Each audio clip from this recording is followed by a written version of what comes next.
here we are at Wodonga, just on the southern side of the New South Wales / Victorian border.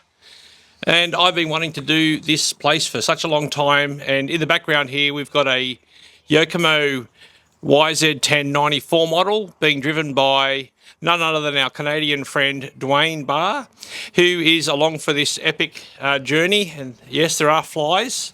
It's quite hot out here, but I'm actually down underneath the where they do the timing, and I guess they set up the computers down here and keep the score sheets over here on my right hand side. So yeah, here we are at Wodonga. Very exciting, and we're going to spend the afternoon here and head a couple of hours north after this and stay the night somewhere before heading back up to the home of TVRC.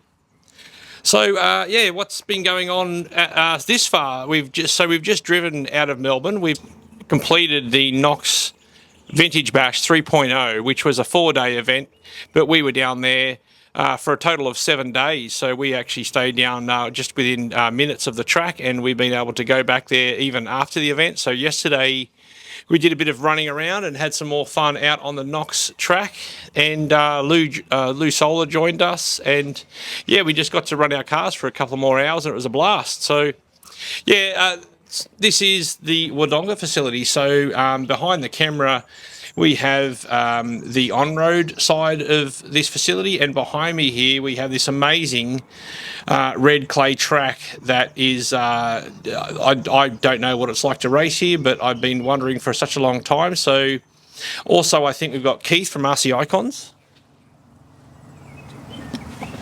Maybe we haven't, but he's got his Storm 2000 truck out there somewhere, so he's having a bit of a run. And we'd like to get him to jump on camera, and also Dwayne Barr, he can have a talk to the audience as well. How's the track, Dwayne? It's really cool, really good. Yeah. Took out my wheel again, but that's okay. Right.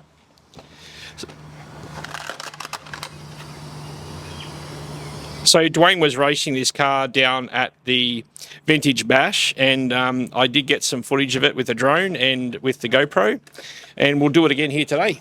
Yeah. So what's this track like? What's the grip level like? Is it slippery? Is it grippy? With modern tires, it's actually got good grip even when it's dry. But I'm going to put the original 94 tires I had on here and see what it's like. But it's a really nice track. Lots of grip. The hits are big, so I can see how for modern cars it'd be really fun.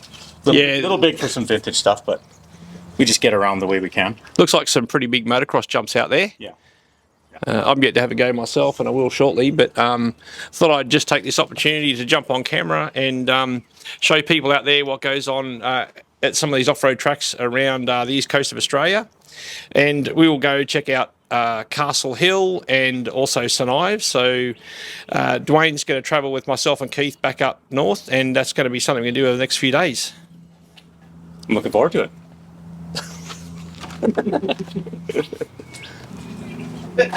Oh, I can hear Keith over here. Here he is, Keith from RC Icons. Is it RC Kicks or is it RC Icons? Your camera doesn't point this direction. I can make an adjustment just for you. The right bloody bunny. So let's pass the microphone over to Keith, and he can talk to you directly from his pit table. Just a second. Thanks. Don't put me in the same category, please. It's too small for the hole. What she said. And just like that, magic. Too small for the hole. I don't know. It's too small. So what's going on your pit table, Keith? Nothing. Nothing. Well, what's about to get going on? What sort of a vehicle have you got in front of you right here? It's a double X. Some jackass in Australia built for me. Cut! Edit. I'm running a double X, original double X that Jason built for me when I first got here in Australia, and it's actually the only two-wheel drive car I have here to run, and it's exceptional. So I thank him for building it, and I'm enjoying it thoroughly. I actually sheared it in half at the Vintage Bash and rebuilt it, so I've learned the car, as far as its mechanics, very well. When you take a car down a straight and cut it in two, and put it back together, you learn a lot about how the car is designed and assembled. I don't believe the hype. Anybody who thinks that Keith isn't a natural in front of a camera can, now be confirmed that even at random, I could just turn up, stick a camera in front of his face and get a mic in front of him, and he's good to go. Natural. I am a natural. So what radio do you run with, Keith? I run a Noble NB4 Pro, primarily because it has a phone holder. Are you going to shoot some video of you running the car out there today? I probably will for one of my Wednesday roundups. I think I've done a roundup with the Storm at Knox, so maybe I'll do the double X here. Double X4 maybe at St. Ives. I don't know, I haven't really thought about it, but I've just been kind of enjoying the tracks around Australia, and it's been absolutely awesome. Hoping I don't break a car here, because these hits are pretty big, but I have a feeling as we move on to the other tracks, we're going to see a lot of the same. I know I've already been to Castle Hill, and the hits are the same size there, although nothing against Wodonga. There's obviously nobody around. The track is in exceptional shape, but it's somewhat hard to see just because the grass is a little bit long. But again, that's not a dig. Someone's battery is done. It's not a dig towards the track or the track team. It just happens to be the day that we're here. And what did you think about the on-road track being in the same facility here? I think it's epic. It's absolutely epic. In fact, I took an aerial shot of the on-road track because I repaved my driveway recently, and it's absolutely enormous. So we'll probably set up Wodonga's on-road track next summer in the driveway with temporary pipe when we're doing on-road videos for Wednesday roundups. Yeah, so I'll get the DJI up shortly, and we'll get a bit of a better view of what this place actually looks like, and see if I can chase their cars around the track and see how great they look at this facility, and inspire some other people who might be coming past this location to drop in and have a look themselves.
And they stink. Big butt having wide nose reading up all the white man there. Big hawk, let it out. Colin Powell. Condolingus rice. Condolingus rice sounds like a Mexican dish. Maybe we should send him down to Mexico and see the Mexican leader. Edit! Cut that! Cut it out! Racers. Yeah, we're racers, not racist.